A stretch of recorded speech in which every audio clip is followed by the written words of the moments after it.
Hello दोस्तों, मैं ओम झाजेड़िया। आज आपको रीट प्री के बाद रीट मेंस के बारे में बताने जा रहा हूं।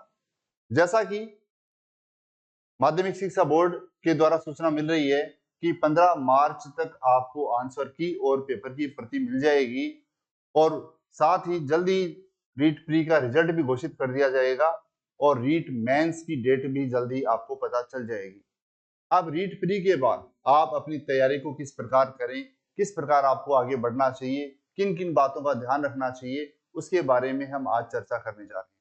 वैसे आप सभी को पता होगा, अपना जो टेलीग्राम चैनल है मैथ्स विद ओम झाजेड़िया, उस पर मैं तीनों शिफ्ट में रीट लेवल 1 और 2 के पेपर है वो डाल चुका हूँ।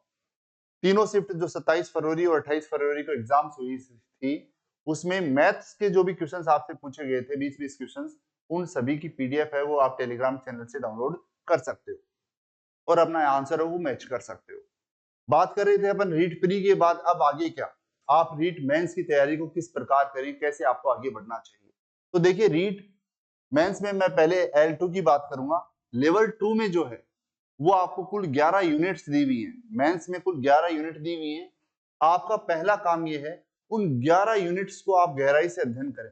सभी यूनिट्स को आप अच्छे से पढ़ें और उनको पढ़ने से पहले एक काम और भी आपको करना है। वो क्या है, आप आरपीएससी और उसके अलावा अधीनस्थ सेवा चयन बोर्ड जो है, सेवा चयन बोर्ड जो है, उसके पिछले 10 वर्षों के पेपर ले लो। आप अधीनस्थ सेवा चयन बोर्ड के पिछले कम से कम 10 वर्षों के पेपर लें आप, और उन 10 वर्षों के पेपर में आप ये देखें कि आपको किस प्रकार के क्वेश्चंस एग्जाम में दिए जाते हैं टॉपिक वाइज। जैसे जो 11 यूनिट्स हैं उनमें जो टॉपिक्स दे रखे हैं, अब जैसे मान लो प्रतिशत है, तो प्रतिशत के किस प्रकार के क्वेश्चंस यहाँ पर पूछे गए हैं।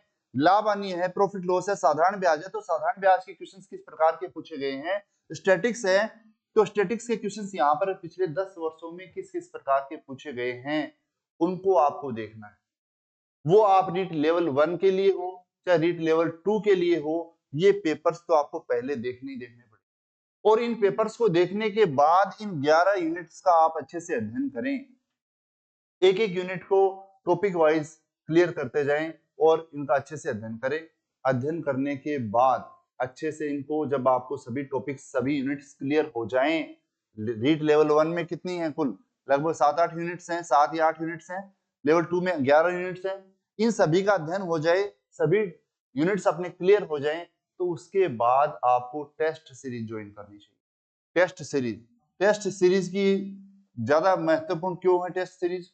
अभी भी काफी बच्चों का कमेंट्स मेरे पास आता रहता है, सर टाइम कम मिला था, सर आते हुए क्वेश्चन भी रह गए, सर उसमें फंस गए, साइकोलॉजी में फंस गए, कोई कह रहा है किसी में रह गए, हम मैथ में भी रह गए, क्वेश्चन आ रहे थे अटेम्प्ट नहीं कर पाए, कुछ कह रहे हैं हमने आते हुए भी गलत कर दिए।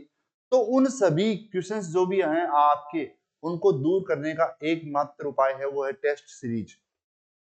जब आप टेस्ट सीरीज ज्वाइन करते हो तो उससे आपकी जो गलतियां हैं, क्वेश्चंस अटेम्प्ट नहीं कर पाना, आपकी टाइम मैनेजमेंट की जो समस्या है, या और भी कोई समस्याएं जो आती हैं, वो आपकी सारी की सारी समस्याएं टेस्ट सीरीज में आपके सामने आती हैं और वो यहीं पर दूर हो जाती हैं। तो जब आप फाइनली एग्जाम देते हैं तो उस समय वो गलतियां आप नहीं दोहराते, क्योंकि उन गलतियों को पहचान कर आप पहले ही दूर कर लेंगे। तो जब आपका कंप्लीट सिलेबस हो जाए, रीट लेवल 1 और रीट लेवल 2 का दोनों का कंप्लीट सिलेबस हो जाए, सभी यूनिट्स आपकी क्लियर हो जाएं, उसके बाद आपको टेस्ट सीरीज ज्वाइन करनी चाहिए, जिससे हम उच्चतम अंक, अधिक से अधिक अंक प्राप्त कर सकें। तो आप अपनी तैयारी को निखार देना स्टार्ट कर दें, पुराने पेपर्स लें और उनको पहले टॉपिक वाइज उनको देखें, समझें किस प्रकार के क्वेश्चंस आपसे पूछे गए हैं। उसके बाद अपने टॉपिक टू टॉपिक सभी टॉपिक्स का अध्ययन करें और टेस्ट सीरीज की सहायता से अधिक अंक प्राप्त करें। बाकी किसी भी प्रकार की आपको कोई गाइडेंस चाहिए तो आप 9672825111 पर मुझे व्हाट्सएप मैसेज या कॉल कर सकते हो और बता सकते हो। ओके, मिलते हैं जल्दी। Thank you.